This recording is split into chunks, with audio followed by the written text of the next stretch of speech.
With the way that insurance has been in the last probably couple of years, the question comes to me is when do I need to carry the state minimums versus having the right coverage? Because insurance has become almost unaffordable for some, yet uninsurable for others. So let's dive in and go over some of the main reasons why you would carry a lower coverage versus carrying the higher premiums to save money on your home or auto insurance. The first question you have to ask is, are you with the right company? If you're with a major company, the rates likely have gone up between 20 and 30% over the last 2 to 3 years. Some companies have gone up 20 to 30% every single year, and you got some companies that don't necessarily do that because they're trying to make sure that they keep the customers happy. They'll take a little bit of a loss, so they're going to creep up 2 to 10, maybe 15% max from one new policy to the next. So that's a little bit of a benefit, but the question is, which one's the right fit for you? The first piece is if you're with a local independent agent. I always recommend that you talk to your local agent if you trust them and you think that they can work with you to understand their situation first. I had a customer call me the other day and they were asking if they should shop around because they saw these ads online. And at the end of the day, the ads were pretty much a lie. It's just a fake ad trying to get their information.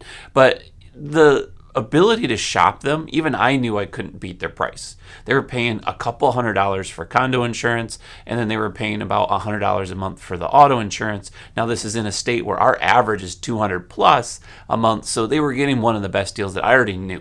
There was no point in diving into all the different companies for them, even though I offered I would, but he understood, like, okay, I get it. I'm actually getting a really good deal. Maybe I should stick with the company that hasn't raised my rates in the last 6 to 12 months. So working with your local agent, that's beneficial. I've had another customer where we just did a whole review of their policy, ended up knocking off $400 to $500 off of that entire policy just by realizing some of the discounts have changed and they get a better deal. When you have a person that you trust and you can work with, always go back to them and they can shop that market, so to speak, to get you the better deal if it's a price thing.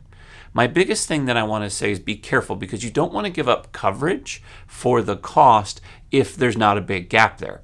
If you remove certain coverages in, let's say, Michigan, it might only save you $2 every 6 months or a year. But in other states, it might be a huge difference. So when you're talking to friends and family, you might get some of that advice to do this or do that, but always talk to the agent that understands the situation.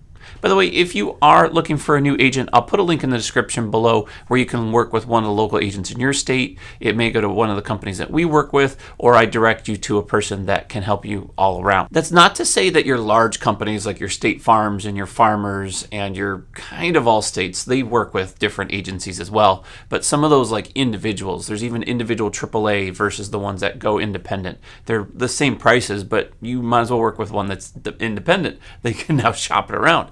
In that case, that's not to say that they're not competitive because there are some times that I'm more expensive than a State Farm. And a lot of those agents know what they're doing, so it's once in a while beneficial. I'd say right now in the way the market is today, there's about a 30% chance that you're going to go with a big box company and they're going to have the best option.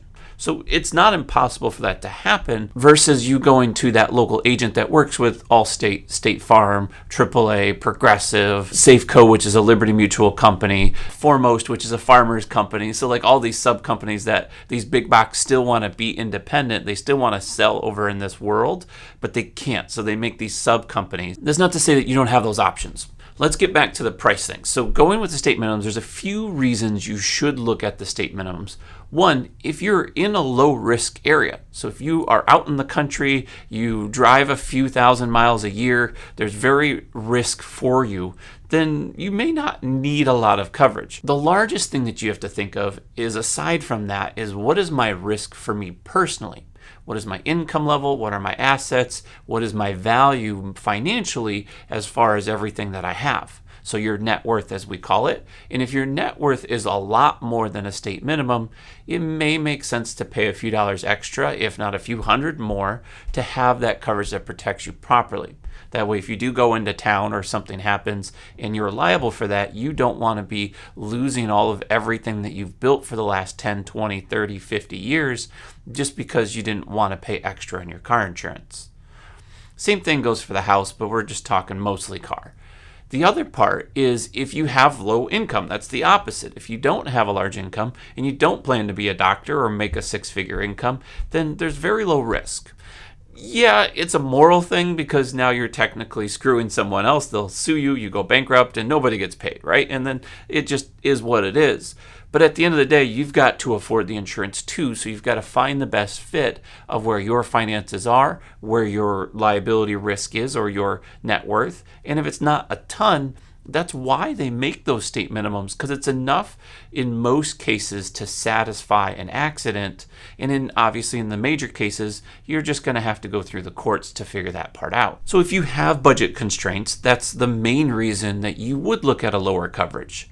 The part I want to keep you mindful of is when you decide I may want larger, better coverages later, you're going to pay a little bit more, at least for the next term. If you're going from a state minimum coverage and you're upgrading to a higher coverage, there's a premium you have to pay, because these insurance companies that you go to see that as a little bit higher of a risk. So if you're doing the opposite, if you're going from a higher coverage going down to a lower coverage, then there's a bigger discount that you're going to get, and that renewal may not be as good of a discount the next 6 months or 12 months that policy continues. So you will get a larger deal going forward, but then that deal might creep up a little bit in the next year or so. The number one reason, and honestly the biggest reason anyone would want to do state minimums, is if you just have to. If you're not going to drive, or you just legally have to have insurance for some reason, that's called an SR22. It's usually a filing that you have to do with the state. That's why you would carry just the basics. Again, if you're going to drive a lot and you still need the SR22, that doesn't change the fact that you could get sued and there's a lot of risk there. So if you have a net worth that's really well, then yes, you want to still protect yourself really well for the coverage. If not, then that state minimum coverage is a good option for you. And the last way that people would carry the basics is if you are very wealthy and you have a lot of income and you're not concerned about losses. So you can handle $1 million claim if it were to land in your lap. Or you average the $100,000 to $200,000 claim. Let's say that's one of the larger ones in your state. So if that's the case and you don't want to carry much, if at any insurance, if you had the choice, then you're going to carry the basic coverage. Just know that if you get into a major claim, you are putting a risk here against your assets and your income. Unfortunately, it's no longer a matter of whether you have the money to pay for it. It's what the person that you injured wants to go after. So nowadays, the lawyers are the ones that win in most of these cases, where they do go after you for $5 million or $10 million because you have $5 or $10 million. If you had $100,000, they'd go after just the $100,000. They're not dumb. They know that you can pay certain amounts, so they're going to go after whatever they can legally prove in something that we call pain and suffering, because that's one of the things that insurance typically doesn't carry or cover, because the pain and suffering is more of an after the fact. The insurance is to make the person whole as far as the vehicle, the liability, and all the things that they can do. But then after that part, you may have a lot more medical bills. You may have a lot more expenses if you're the injured party. Those are the main reasons you would want to carry some of the lower coverages. A lot of people are probably lost as far as like, what coverages should I carry, let alone should I just carry the minimums versus is there a middle ground? Is there a high level? I actually made a video that will go fairly in depth that goes over the actual coverages that most people carry. My Car Insurance 101, feel free to check that out.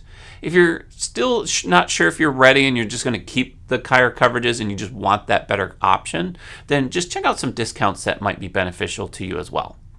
I'm Mark with Think Insurance. I'll see you in the next one.